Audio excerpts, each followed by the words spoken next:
So as Paulette said, I'm Jo Pradella. I work at the International Women's Development Agency, IWDA. We're an Australian-based women's rights organization working primarily in Asia and the Pacific to resource other diverse women's rights organizations. And in my role, I oversee all of IWDA's research, policy, advocacy, and feminist movement strengthening, as well as head up our flagship program on gender data. And my team also convenes the Australian Feminist Foreign Policy Coalition, so that's why we're working at the nexus of these two things, which is a network that's committed to transforming the discourse on feminist foreign policy in Australia. We are part of the global partner network that our friends at the Feminist Foreign Policy Collaborative host.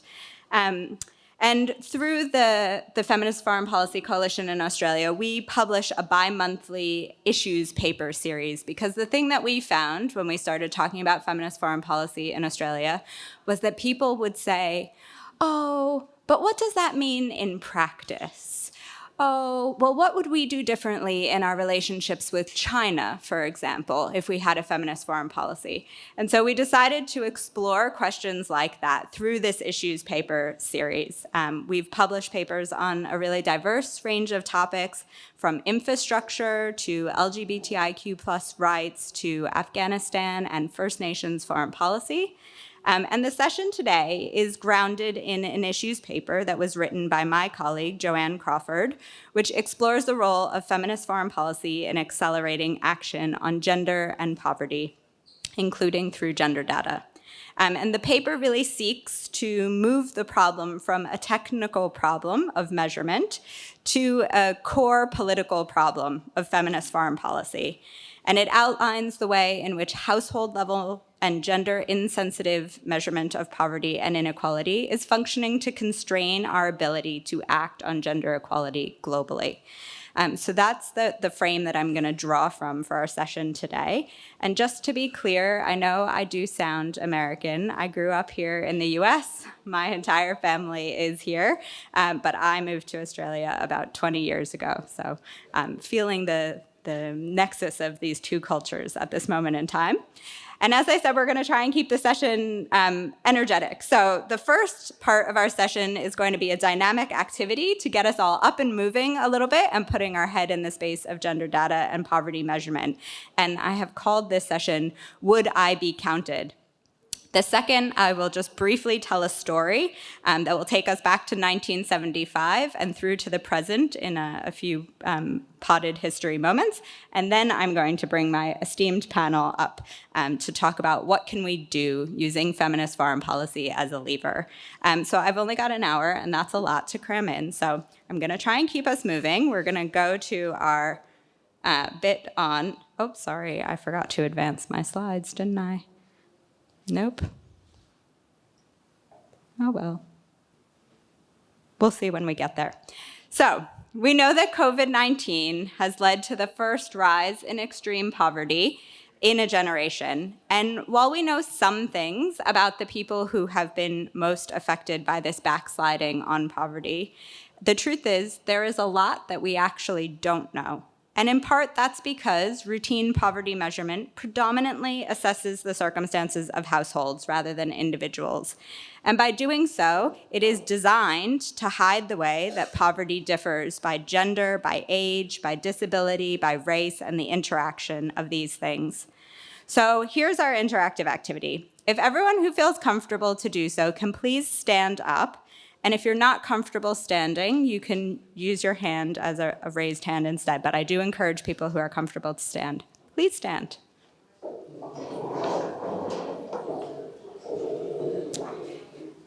Excellent. Now that I have everyone on their feet, can you please sit down or lower your hand if you're using the hand method if you earn a different amount of income than your spouse or partner or whoever it is that you share a household with. And that could be more or less, just different.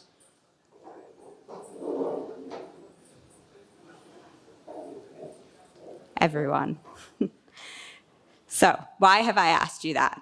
Well, as I just mentioned, most poverty measures assess the circumstances of households rather than individuals. And so that means the total amount of income of a household is determined through surveying, typically of just one member of the household, and then deemed to be equally distributed to all the members of that household. And I know that there are a lot of powerful women in this room, and so this might not be exactly the right audience, but we do know that overall, this is a big problem because women tend to earn less than their partners, and we'll touch on why in just a moment. But because of that, they often have less access to the family's income and less decision-making power about how that income is applied or spent. And world-renowned economists have suggested that measuring poverty in this way is undercounting poverty and inequality by about a third. That means 33% more poverty and inequality than the numbers suggest because of how we're measuring. And the solution to this problem is that we need poverty measurement that's operating at an individual rather than a household level. And of course, this isn't the only factor which leads to poverty data that hides rather than reveals the circumstances of women and girls and gender nonconforming and other marginalized groups. Another challenge of routine poverty measurement is that they tend to focus heavily on financial aspects of poverty, the income and the expenses of these households. And while obviously money is a very critical part of the experience of poverty, it isn't the only factor. There are many non-financial domains of poverty that serve to reinforce and constrain the options that are available that could help people increase their financial potential. So we're going to unpack that together again. Can I ask everyone to stand up again?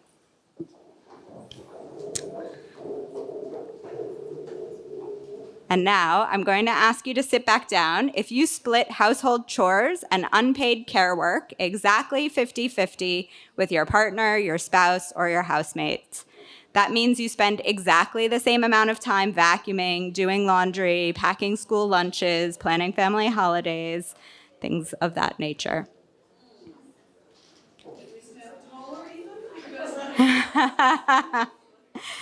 That's right. So all of these things, you can sit back down now. All of these things fit into the category of unpaid domestic work and care, and it's missed in measurement approaches that are focusing only on income. And time is a really important variable, not least because it's finite. We can't just keep stretching time, right? So if we want to help women spend more time in the productive and formal labor force in order to improve their financial earning capacity, we really can't do that without a clear understanding of the existing allocations of women's time, or at least we can't do it very effectively. And so dedicated time use surveys are the gold standard for understanding the gendered nature of time. But it's also true that if we don't understand time poverty as a part of routine poverty measurement and as a legitimate component of gendered poverty itself, then we risk putting forward solutions for women's economic empowerment and other issues that are just really untethered to the realities of women's lives. And so this is a really practical example of why we need multidimensional poverty measurement. So not simply financial measures, if we're really going to get serious about identifying solutions that will enable people to break cycles of poverty. And lastly, I do just want to touch on the challenge of existing poverty measures related to their inability to produce intersectional insights, something that we've been talking quite a lot about today. And this comes back to that measurement at the household rather than individual level.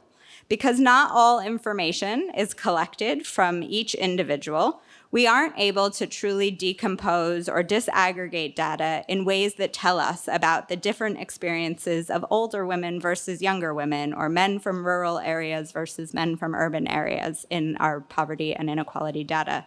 So for the last time, can I get everyone to stand up? I hope this one isn't too sensitive, but if you're over the age of 50, can you sit down? Great. So everyone can sit down now. Thank you. So some multi-topic surveys that contribute to our understanding of poverty and inequality and the different circumstances of people do measure at an individual level. However, if you're outside of what are deemed to be the reproductive years, so 17 to 49 by and large, then you're not surveyed. So this assumes that the primary difference between people of different genders is their biological capabilities around reproduction. And again, that's not unimportant. However, we know that the gendered experience of poverty is far greater than simply reproductive function. And that was, again, something that other panelists have touched on today. And we know that for women, as they get older, they often bear the cumulative impact of inequalities over their lifetime. And yet, because we're surveying at these reproductive years, we're regularly missing out on this cohort of importance in routine measures of poverty. So I've called this section of the program, Would I Be Counted? So if you sat down to every question that I asked, can you put your hand up? A few. So for those of you who have your hand up, I'm sorry to say that in routine poverty measures, you wouldn't be counted. What if you sat down for one or more of the questions that I asked? Can you pop your hand up? Okay, a few more. So if you stayed standing for at least one question, then chances are that some, but not all of your circumstances might get picked up by routine poverty measurement approaches. And lastly, did anyone remain standing during all three questions? Nobody. Well, that was the lucky cohort who were more likely to be counted by existing and dominant forms of measurement. So thank you, everyone, for playing along with this game.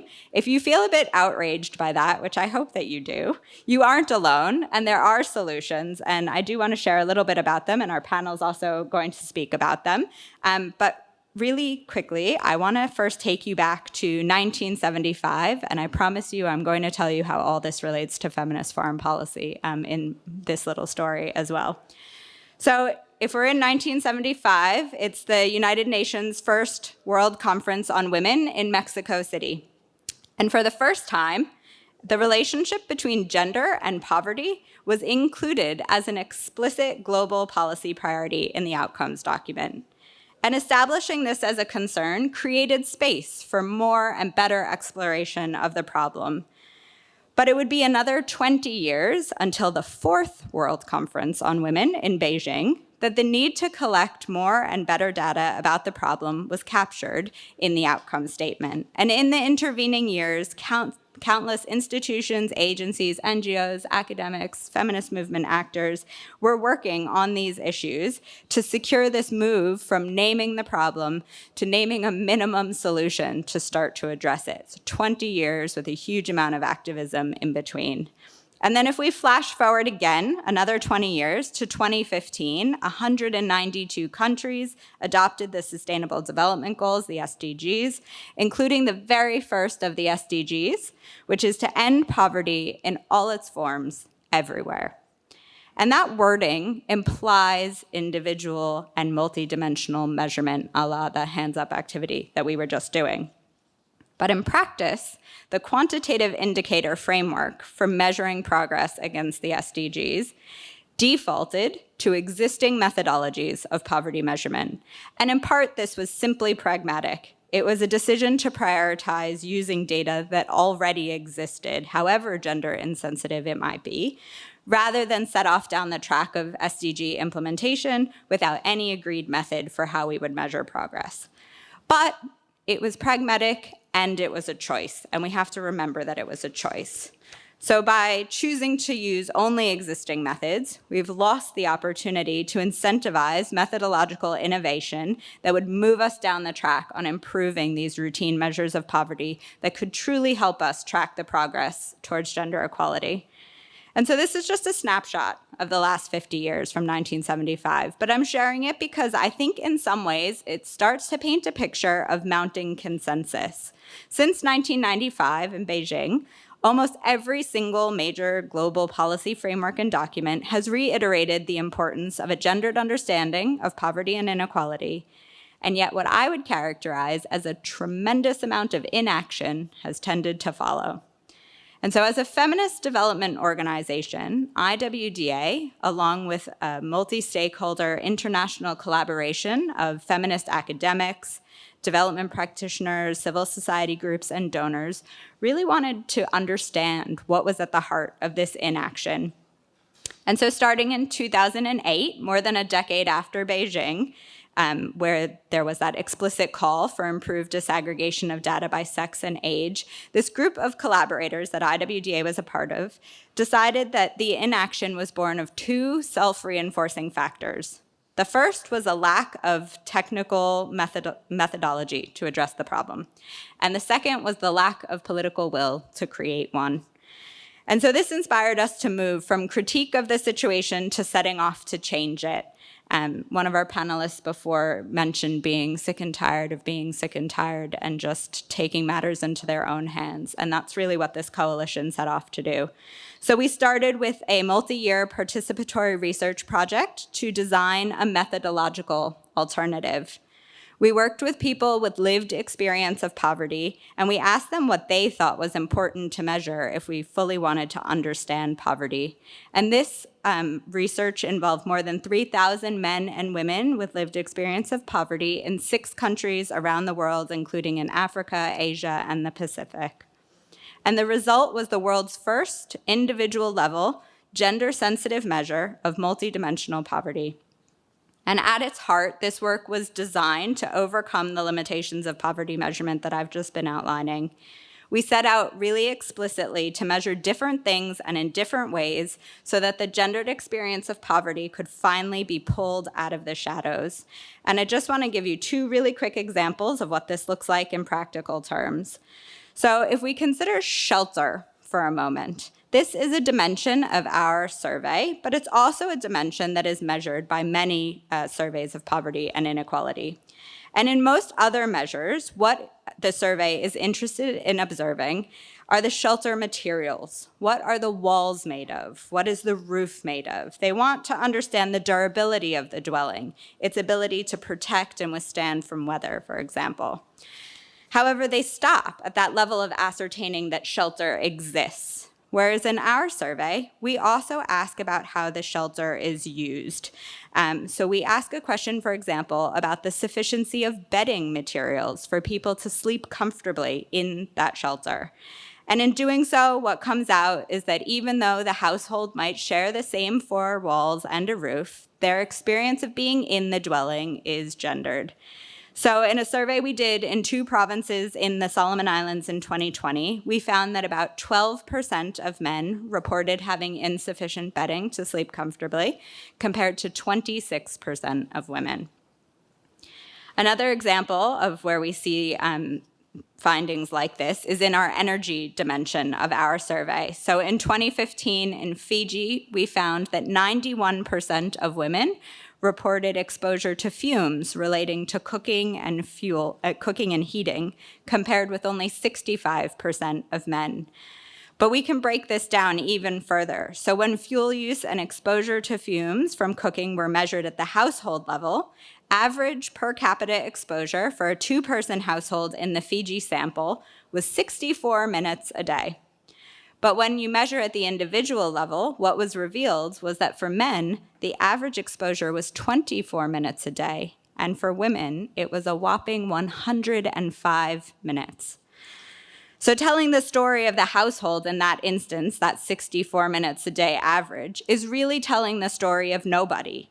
And it delivers an inaccurate result about both the scale of the problem that you're trying to tackle and who is experiencing it. And findings like this are replicated throughout the 15 dimensions of our measure, the Equality Insights measure. And so the point of all of this is to say that this limitation of a methodological alternative on poverty measurement has now been overcome. There is a technical alternative. We have achieved this with strategic financial support and investment over 15 years from the Australian government. The survey has been used in 7 countries around the world, and it's continually refined and adapted based on learning. But the question of political will to see a technical alternative like this picked up and widely used still remains. And that's where feminist foreign policy comes into the picture. Because we know as feminists that all change is political, and this one really isn't any different. We know that what it takes to shift norms are activated and motivated constituencies, in other words, movements. And like all the other change processes that we're involved in, We think that we need to develop feedback loops between demand-side actors in the gender data landscape, such as civil society, and supply-side actors like femocrats, feminist bureaucrats, or the donor community. And these different parts of the movement, they need to have a shared analysis of the problem and a shared understanding of the solution, but they have to go and navigate their own power landscapes quite differently. And that's where we see feminist foreign policy as a means to building these kinds of movements. As my colleague Jo Crawford has said in the Issues paper, feminist foreign policies reframe and reshape and expand what are considered legitimate concerns in international policymaking. And so they provide for a natural movement building arena in states that have committed to them and with their civil societies to work together in more coherent and consistent ways to progress gender equality. So I'm going to bring our panel up in just a moment, but I want to finish with a really contemporary example of what this aligned and consistent approach could look like amongst feminist foreign policy states. Right now, the World Bank is currently refreshing its gender strategy. And many feminist foreign policy governments, and those like the United States or Australia who have some substantive alignment, are also major donors to the World Bank. And so there's heaps of scope for these governments to work together in these aligned ways to substantially shape how the World Bank, as both a standard setter in its own right, but also the custodian agency for poverty measurement within the SDG framework, goes about finalizing its gender strategy and its articulation of the role of gender data and gendered poverty measurement within it. But we haven't yet seen feminist foreign policy countries collectivizing their power and action like this. And we know that if they do that, they could radically unlock the potential of these 14 countries who have declared feminist foreign policies. And that's our job as activists and advocates to try and push for that alignment and getting them to use their power in collective ways.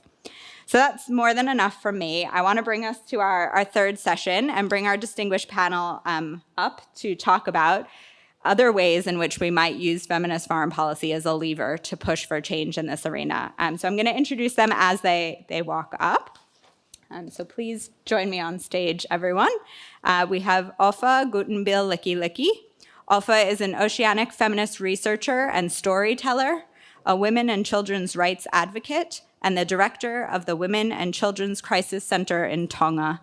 She's a facilitator and trainer in human rights, gender equality, and women's leadership across the Oceanic Pacific, and she's also an advisor to IWDA. We also have Jenny Klugman. Jenny is a senior fellow at the Brookings Institute. She's got previous positions, including Director of Gender and Development at the World Bank, and director and lead author of 3 global human development reports published by the UN Development Program, UNDP. She's served as the managing director at the Georgetown Institute for Women, Peace, and Security, and a senior advisor at the Stanford University Center for Gender Equality, and as a fellow at the Harvard Kennedy School of Government's Women in Public Policy program. And I cut her bio down just to say that, but there is more, so I encourage you to find her after the session. Tatu Hay is co-executive director at FairShare. She is responsible for the Women's Leadership Lab, an innovative leadership program for women in the civil society sector based on feminist leadership approaches, as well as work on feminist development policy.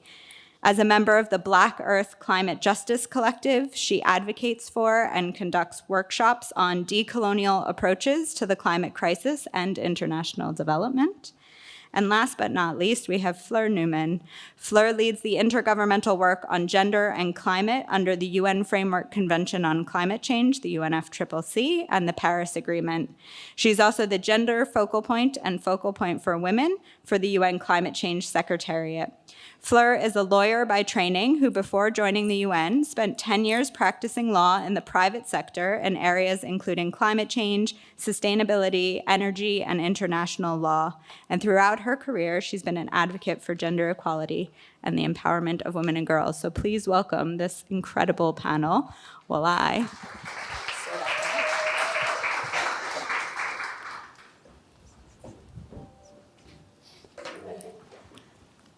Ooh, a whole different view from here. So my first question is going to be to you, Tatu. So Fair Share of Women Leaders has your own experience of identifying critical gaps in available gender data, and you've developed approaches to fill that. Can you share about the Fair Share Monitor and how you think feminist foreign policy governments can amplify, extend, back in all the good things for filling these gender data gaps? Thank you, Jo. Yeah, thank you for having me. Yeah, my name is Tatu. I use she, her pronouns. And together with my amazing colleague, Sophia, we came here from Berlin. And we both work at Fair Share of Women Leaders. And yeah, Fair Share was born in 2019 when my co-ED, who had been in the civil society sector for about 15 years, really was mostly in a room filled with white men when it came to decisions about strategies that organizations in civil society sector were taking. And so she was really like, okay, this can't be. There is the representation of the people who these projects or programs are directed at are not sitting here in these spaces and making the strategies, making the decisions, and so something's not right. And so together with other amazing feminists, she set up the Fair Share Monitor. That was our really first big project, which measures the representation of women in staff and women in leadership positions in civil society. So in all big organizations that we know throughout the world. And why she did this was, till then, there had only been one study that showed that 70% of people who were working in civil society in staff positions were women, and only 30% of leadership in civil society were women. So the representation there being, a massive gap. And so what we did was started reaching out to different organizations, asking them for their numbers of women on staff and their numbers of women on in senior management teams and boards. And so we put those numbers together and we create a ranking of the representation of the women in these organizations. And basically, if you have 50% of women on your staff and 50% of women in your leadership, then we say that is a fair share. It can also be 70% of women in staff and 70% of women in leadership. And basically, according to this kind of representational level, your organization is ranked in the Fair Share Monitor. And so we've been doing this for by next year, last 5 years. We've been doing this internationally and on a German level. Internationally, we've already taken the step of adding the intersection of race. As Sophia had already mentioned before in her question, Germany is very slow on a lot of things, so we haven't started talking about race in Germany yet, sadly. And there we can really see their boards and senior management levels where there's not a single woman, I don't even want to start talking about women of color, there's not even a single white woman on many boards or senior management teams in Germany. So we can really see there's a huge divide of who is making decisions around programs, around strategies. And so this is the work we're trying to counter at Fair Share, so really make organizations take a critical internal look at themselves and start talking about these very discomforting facts that a lot of organizations, I would also say, especially in the global north, tend to say, oh, but that's not the case in our country. Like our country we have gender equity or gender equality, but I don't think there is any country in this world where patriarchy is not still leading us and guiding us. And so we believe that we set the first kind of incentive for discomfort, and because we don't necessarily believe that only bringing more women into structures of oppression is gonna bring the feminist transformation of the sector, we also pledge for feminist leadership. So we go to organizations who are willing to work with us to see, okay, how can we really change the understanding of leadership in your organization and also the way your organizational culture is built. And so I think coming to how feminist foreign policy plays a role in this, I think governments that have pledged a feminist foreign policy as fair share, I believe we would say, similar to what we're saying to organizations, it's not just about what you're doing on the external with your programs and your resources, but you also have to take a critical look of what's happening internally. I think this has already also been said in the first panel that we heard. So what is happening internally? And I think organizations such as ours, and in Germany, maybe just to give a brief example, the first ever data collection about Black people, about Afro-diasporic people, was taken up in 2021. So before this, there had never been data collected on the experiences and lives of Black people in Germany. And so I think what governments that have pledged to this feminist foreign policy have to dedicate themselves to discomfort and understanding the power that they have, and in resourcing actors that are going to bring even more discomfort to their work. And so I think especially giving people who are affected by all these isms that we have been talking about today, giving them the possibility to collect data, to analyze data, because obviously data can also be used for very other bad purposes. And so I think also placing data feminism, so critically collecting data, is something that feminist governments with a feminist foreign policy have to really pledge themselves towards. Well, I hope Germany's declaration of a feminist foreign policy allows the Monitor to work at the intersection of gender and race very soon. But I also, I love this story as well, because it's another example of feminists who saw a problem and a critical gender data gap, and they took action to solve it. And as you've described it, sort of setting that first standard of discomfort. And we know that discomfort is that place that we can grow from. If we're not getting to discomfort, then we're not really getting past the status quo. And so that's such an important framing, I think, of the work. But Jenny, it'd be interesting to hear from you, because you've sat inside many of these institutions that are gatekeepers to the kind of progress that we would like to see on these fronts. Does discomfort work? What is it that we can do from the outside as activists and advocates to mobilize and use feminist foreign policy as a lever to shift these institutions? Well, thank you. And I guess I was kind of thinking I'm a bit like the resident, or the formerly resident kind of bureaucrat on the panel, although I've got Fleur here as well, who's at the UN. So I guess she will also fall into that category. I think my personal view is that it's very important to highlight the gaps, the way Joanna did at the outset. And innovation is critical to move the needle, both in terms of kind of how we think about things, as well as how we kind of analyze and measure and so on. At the same time, I think kind of the years of working in various bureaucracies have, and possibly beforehand,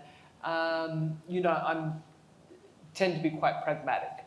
So I think we need to, we've got our goals and our values, and we need to work out how we can kind of make progress whilst kind of recognizing structural constraints and arguing for change. So I think at the moment there are incredible opportunities because of the commitments around the Sustainable Development Goals. And clearly there are kind of very large gaps between rhetoric and reality, but these ostensible commitments, both substantively, so for example, to eliminate violence against women, and kind of putting kind of these on paper and signed by 193 governments is very important, many with very concrete targets as well as indicators which are going to be tracked. So I guess I had a kind of couple of suggestions.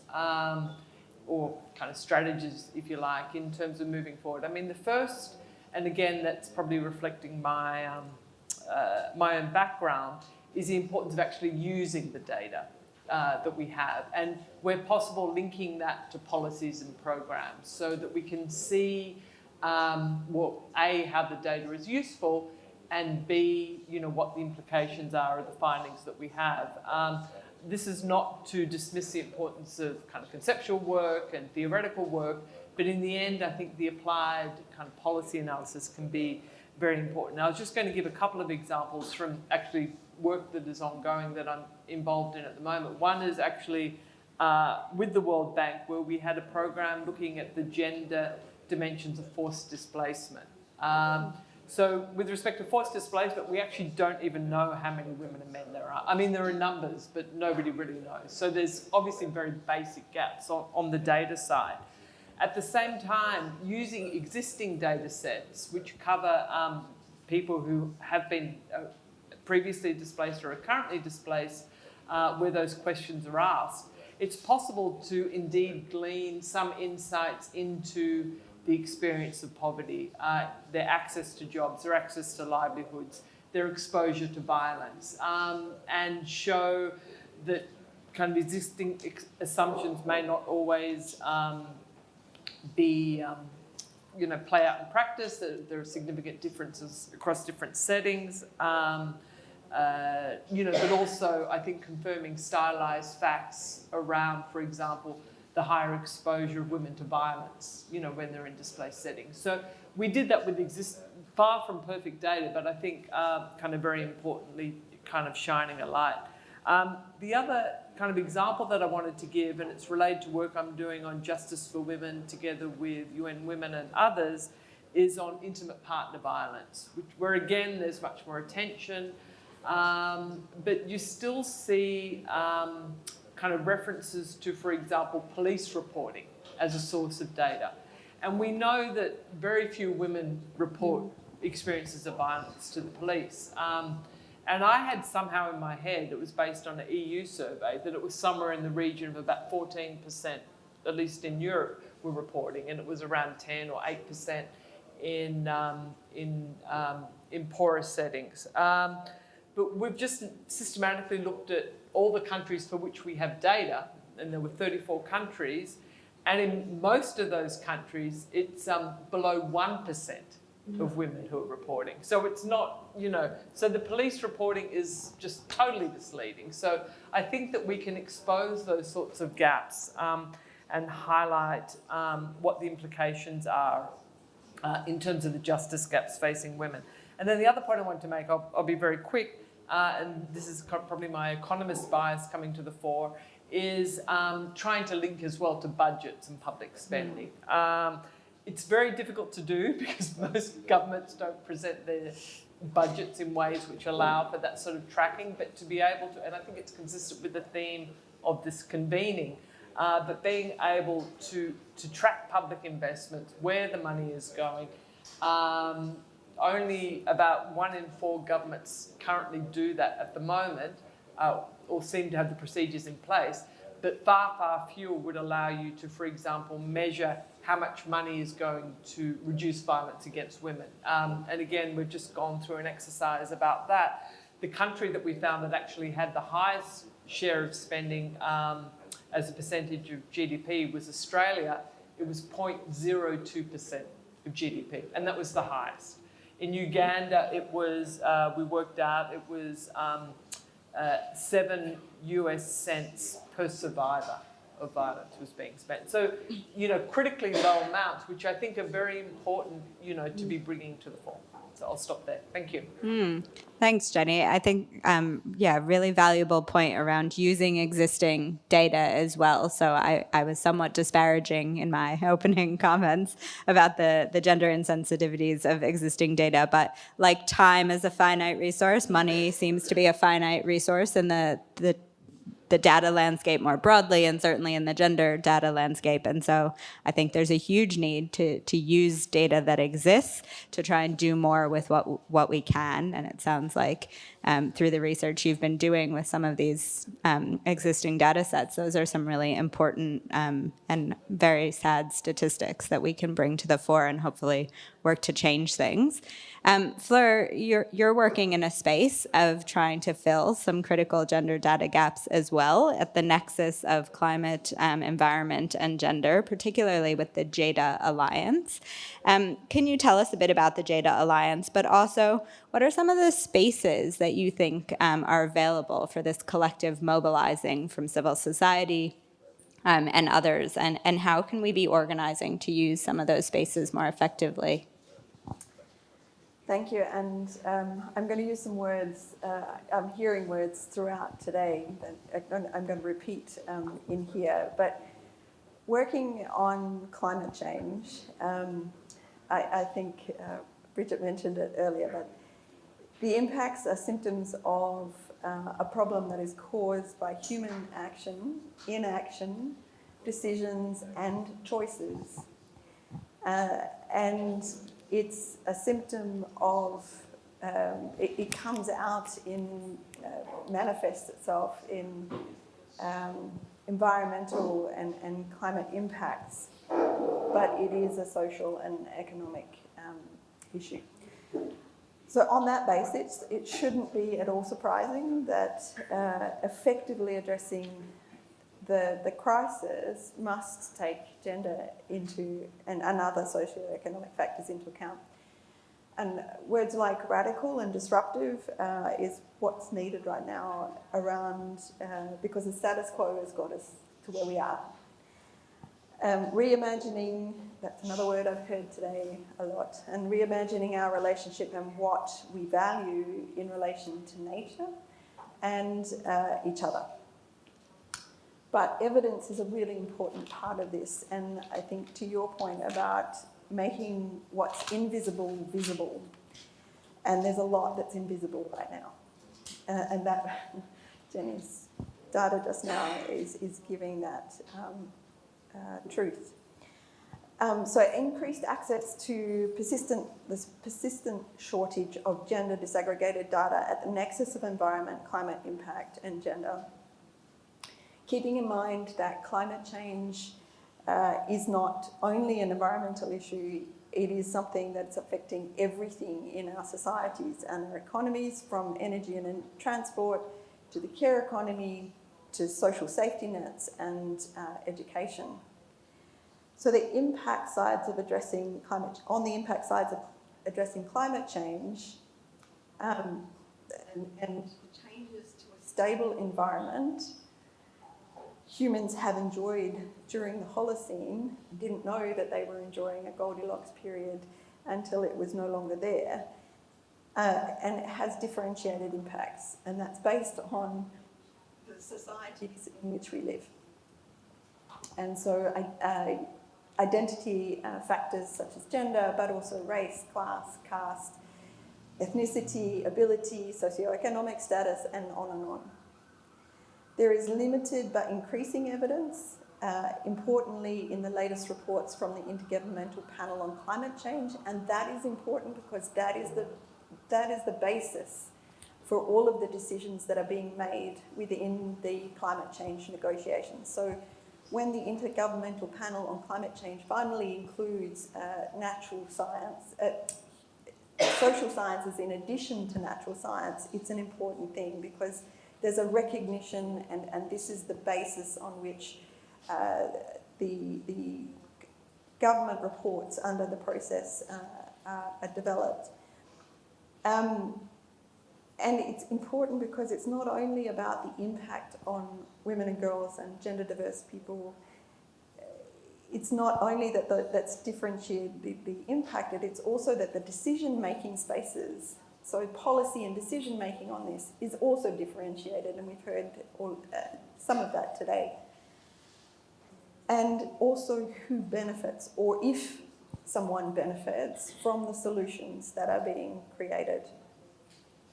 So to address these persistent gender environment data gap, the Gender and Environment Data Alliance came into being. It's a dynamic coalition on a mission to illuminate the foundational role of gender and environment data in driving gender-just climate action. It's the basis. You can't have, well, you can have gender-just climate action, but it needs to be built on the lived experiences of people. Data brings together diverse organisations working on the intersection of gender and environment data, and with a feminist lens on the varied gender dimensions, JADA is devoted to crafting more effective and equitable climate solutions. And again, this has come up today by turning intersectional data into actionable knowledge, we can work towards crafting policies that are not only eliminate existing gender inequalities and other inequality, but transforms lives, individual and in community. One way JADA seeks to change the status quo is data at the Gender and Environment Nexus is expanding the definition of what data is. 90% of the research studies on gender, climate and climate change, disasters and decision making are set in the global majority. Yet most of the institutions producing knowledge about gender and environment are based in the global north. So focusing on supporting, including and beyond the official level in global majority countries is fundamental and part of JADA's DNA. Wherever it's being collected, and we've heard this too, existing data and methodologies are insufficient to fully understand the gendered impacts of climate change and on people across the world. So part of this is also, JADA is therefore aims to identify and explore the current landscapes of data, so understanding where the gaps are and data methodologies to then expand the scope of available information. This includes elevating traditional and indigenous knowledge holders and their knowledge, and including grassroots and local community, women from local communities. And again, we've heard this today, the importance of how we go about making the local global. And it seeks to boost the production of critical intersectional data through inclusive methods such as feminist participatory action research, and expanding methodologies to be more inclusive of diverse perspectives so that we can see and care for the people in the policies. And that this is people-centred, but this is people who are centred in their understanding also of their connection to nature and to the environment data climate arena. So this is a space in which those who are working feminist funders and others are invited to join us. This is an open alliance in driving and supporting data at the interface of gender and environment, especially women in the global majority. This is an open call, but this is what we're talking about is an existential crisis, but it is also a unique opportunity for us to disrupt the current systems and to make something of this existential crisis to make change. Thanks, Flora. I think that point too around Melinda Gates came out at some point and said that the data that we have is sexist, but she left out the bit about how it's also based in coloniality and racism. And, you know, I think the work that JADA is doing to try and reframe where knowledge rightly should come from, and that's really important in this decolonial experience of data for the majority world. It can be a game changer and also something enabled by feminist foreign policy when enacted in its purest, most ideal form, I think, and also links really nicely to OFA and my question for you, which you've done some research with IWDA and others around creating equitable and empowered partnerships between the global north and global south. And I think we can all say that we aren't going to make changes in the gender data environment and landscape without these kinds of partnerships. So I was hoping you could share what are the components of these equitable and empowered partnerships. And you have a slide, and now nobody tell my team who put these slides together that I didn't use them. I'm really sorry. There you go. Thank you, Jo. Like yesterday, there was a speaker standing between ourselves and lunch. I'm standing between this and the cocktail, so and I'm conscious of time. So I'm not going to go through the whole model that's up there, but I can share it with whoever would like to access it. I want to dive directly into, there are 4 elements that came out of this research about developing more equitable partnerships between global north organizations, or the minority world, and global south organizations, the majority world.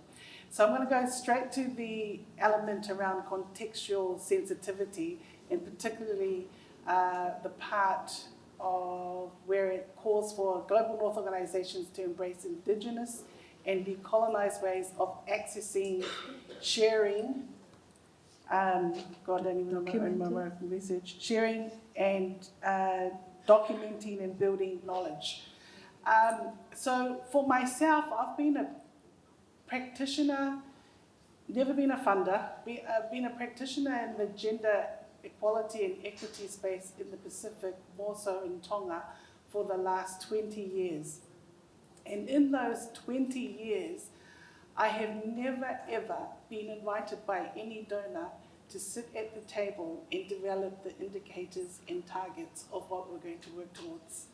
So that gives you a kind of a broader picture. We have our own internal ways of collecting data and telling the stories that we want to see, but we've never been invited to the table. It's always been pre-designed and given to us through templates of how to report back the stories that they want to be told through the activities that we do. So gender data collection has always been and continues to be primarily based on Western concepts and designs that are, the elephant in the room, forced upon us to tell a story that we kind of always talk about. That's not the story that we want to tell. So the example I want to share, because I'm conscious of time and there may be some of you want to ask a question to the other panelists, is this example of temporary special measures. So we look at the Millennium Development Goals, the Sustainable Development Goals, and we look at all the outcomes coming out of the Commission of the Status of Women and the global call to reach at least 30% of women in legislatures, across all parliaments or at national level. And that story is pretty glim, right? And if you talk about the Pacific in that context, it's even worse, because the Pacific, grouped as the number of countries, like 17 to 18 countries that is under the UN system. We've got actually 25, is it, Michelle, or 26? But of the 18 countries under the UN system from the Pacific, we are grouped under one of the least number of women in parliament. And so that's the story that everybody knows across the globe of the Pacific. And in terms of the indicators and the targets, it's only the story around temporary special measures, to push the number of women in parliaments. What it's neglecting or not picking up is the amount of women exercising leadership across all fields in our countries, whether it's in the community, in the village, particularly around the climate crisis. As soon as disasters hits across the Pacific, women are the first to stand up and take leadership. Whether it's leadership across our education sector, our health sector, it's the women who are in the forefront exercising leadership, yet those stories are not being told. The only story that's being told is at the standard of what's being told to us, right?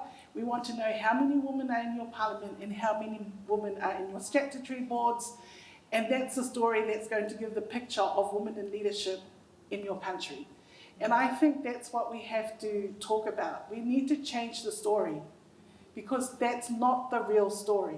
We know and we see mothers getting up day in, day out and exercising leadership, women in all their diversities exercising leadership. And we need to move away from this authority definition, formal authority definition of leadership, to taking in all other alternative forms of leadership, to change that story. Because the temporary special measure concept is you have them in for a certain parliamentary sessions, you take it away, and the anticipation or the hope is that you would have changed the attitude and the behaviours of voters because of the increased number or the visibility of women in parliament. So once that's taken away, like the story of Rwanda, then voters will change their attitude and behaviour of women in parliament. But that's going to take a long time, and we can't compare ourselves to Rwanda. They had a specific political context, that genocide that they had come out of, which resulted in what they have actually achieved, which is amazing. But we can't hold ourselves to that standard. So we need to change the story and look at other alternative ways of celebrating women in leadership and changing that data story. Malo.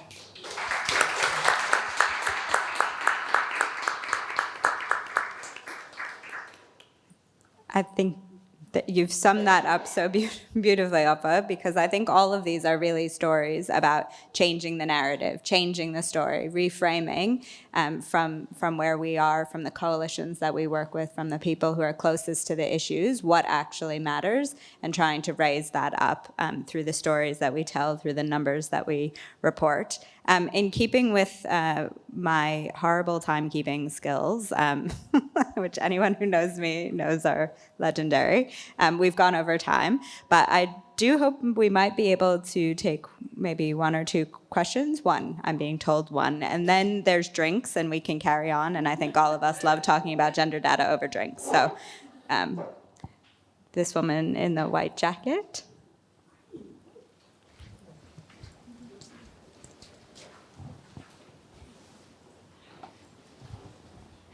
Thank you so much. My name is Ashley Ravichet, and I am working on the movement to adopt CEDA at the national level. I also ran a state bill in California to do the same. And our whole narrative and conversation was about the data collection and that gender responsive data collection.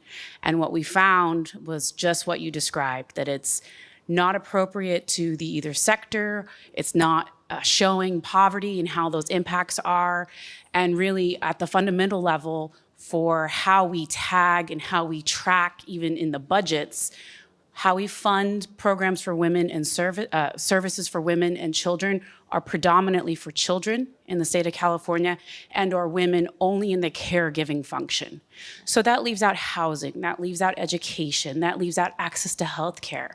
How do we shift these conversations in that gender data collection when there's already not enough data, or the data that we have is insufficient? How do we bridge that gap to even approach policymakers to say, we need to collect data? And they say, rely on what you have. We say, well, that's not sufficient. What's the next step to really bring them to that conversation? Because what they say is, we hear too much that data is the end all be all and it's not taking us anywhere. And so it's a big question. It's basically unpacking everything you've shared, but how do I take it to the next level? I've got some ideas, but maybe others do too.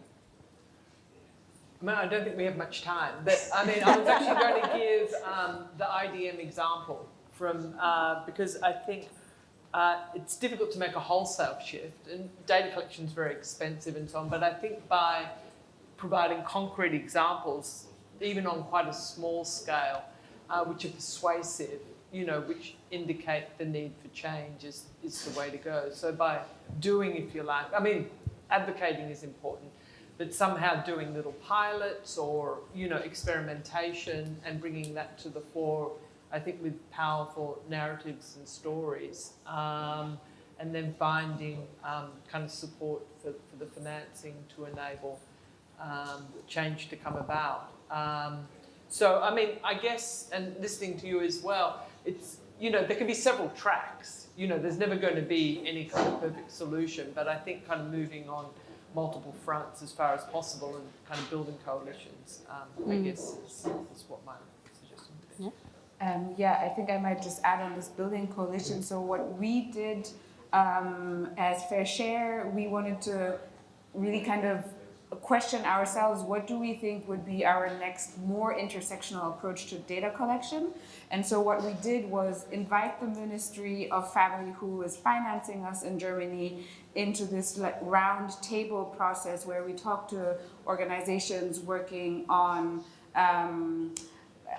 refugee questions, on class questions, so socio-economic questions, on you name it. So super different actors, and we all came together and did this exploration process. And so I think that really kind of showed or drew in the representative of the ministry to see all these conversations that were going on that mostly don't make it up to ministry level. And so they are the Ministry of Family is super interested in financing this further process, but sadly our finance minister is slashing all of the money going to these social causes and directing them elsewhere. But so we really saw that motivated the people within the ministry to support our work on that end. I'm watching this big clock ticking down at us, so we might leave it at that, but there are drinks, and as I said, we would love to carry on the conversation over drinks. So I'm going to turn us over to Paulette, but first, please thank all these amazing...